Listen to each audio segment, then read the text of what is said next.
Hello दोस्तों, स्वागत है आपका मेरे YouTube channel let's study with Poonam में, जिसमें हम जीके जीएस से रिलेटेड टॉपिक के बारे में चर्चा करते हैं। तो आज हम बात करने वाले हैं सऊदी अरब में जो बर्फ़बारी हुई है उसके बारे में। तो दोस्तों, जैसा कि हम जानते हैं कि गर्म प्रदेशों में गर्मी पड़ना और ठंडे प्रदेशों में ठंड पड़ना एक स्वाभाविक प्रक्रिया है। लेकिन जब गर्म स्थानों पर बर्फबारी जैसी प्रक्रियाएं हमें देखने को मिलती हैं और जब ठंडे प्रदेशों का मौसम गर्म हो जाता है तो ये एक चिंताजनक स्थिति बन जाती है। कुछ ऐसी ही घटना हमें देखने को मिली है सऊदी अरब के अल-जौफ और सकाका शहर के आसपास। ये पूरा क्षेत्र शुष्क जलवायु वाला क्षेत्र है, लेकिन बर्फबारी की वजह से पूरा क्षेत्र बर्फ से ढक गया। आज के इस वीडियो में हम समझेंगे कि क्यों ये घटना हुई और ये स्थिति चिंताजनक क्यों है। इस वीडियो में हम समझेंगे कि सऊदी अरब में होने वाली है बर्फबारी की घटना चिंताजनक क्यों है।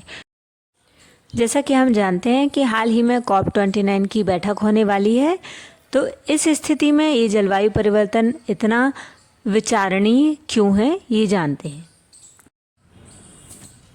अभी तक पहली बार ऐसा हुआ है कि सऊदी अरब के अल-जौफ क्षेत्र में बर्फबारी और भारी बारिश देखने को मिली है। सकाका शहर और दुमत अल जंदाल ऐसे शहर हैं जहां पर सबसे ज़्यादा बर्फबारी हुई है।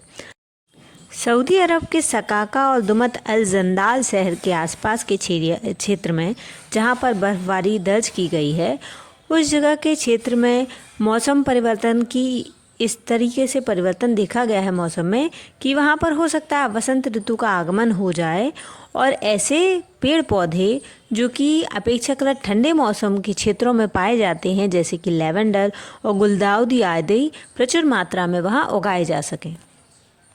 सऊदी अरब के सकाका क्षेत्र के आसपास जो एक क्षेत्र है अल-जौफ, वहाँ पर बर्फबारी या ठंडा मौसम अपेक्षाकृत देखने को मिलता है, क्योंकि वो पहाड़ी क्षेत्र है।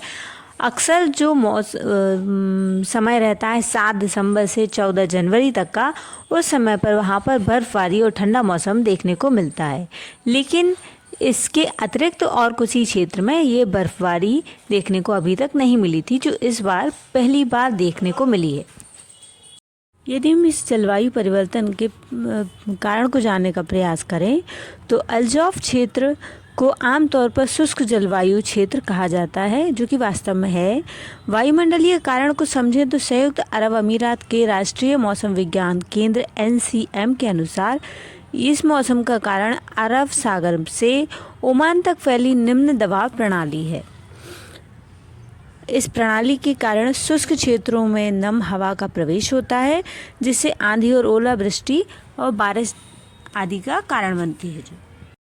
अब निम्न दबाव प्रणाली के हम कारण को समझते हैं। तो वायुमंडलीय दबाव का वह क्षेत्र जहां पर हवा का दबाव आसपास के क्षेत्र की तुलना में कम होता है, निम्न दबाव क्षेत्र में हवा ऊपर की ओर उठती है और उसका स्थान घेरने के लिए नम हवा का प्रवाह बढ़ता है। और जब हवा ऊपर उठती है, ठंडी हवा उसकी जगह आ जाती है, तो उसमें मौजूद नमी संघनित होकर बादल बनते हैं और बादलों से ही वर्षा की प्रक्रिया स्टार्ट होती है और इसी प्रक्रिया में ओलावृष्टि, तूफान, मौसम आदि के हालात बन जाते हैं।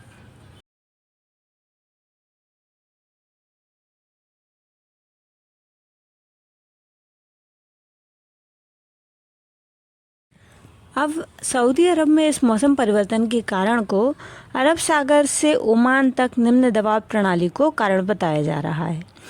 निम्न दबाव प्रणाली अरब सागर से शुरू होकर ओमान तक फैली हुई है। इससे उत्पन्न नमी और हवाएं आसपास के क्षेत्र में फैलती हैं और इस प्रणाली के कारण सऊदी अरब के रेगिस्तान क्षेत्रों तक भी नमी वाली हवा पहुंच जाती है, जिससे वहां बर्फबारी, भारी वर्षा, ओलावृष्टि जैसी असामान्य मौसम उत्पन्न करने वाली प्रतिक्रियाएं देखने को मिलती हैं। तो इस वीडियो में हमने सऊदी अरब में होने वाली असमय प्रक्रिया, भारी बर्फबारी, ओलावृष्टि के बारे में जाना। तो यदि हमारे वीडियो में दी गई जानकारी आपके लिए उपयोगी साबित हुई हो या आपको अच्छी लगी हो तो हमारे वीडियो को लाइक, शेयर और सब्सक्राइब जरूर करें। धन्यवाद दोस्तों।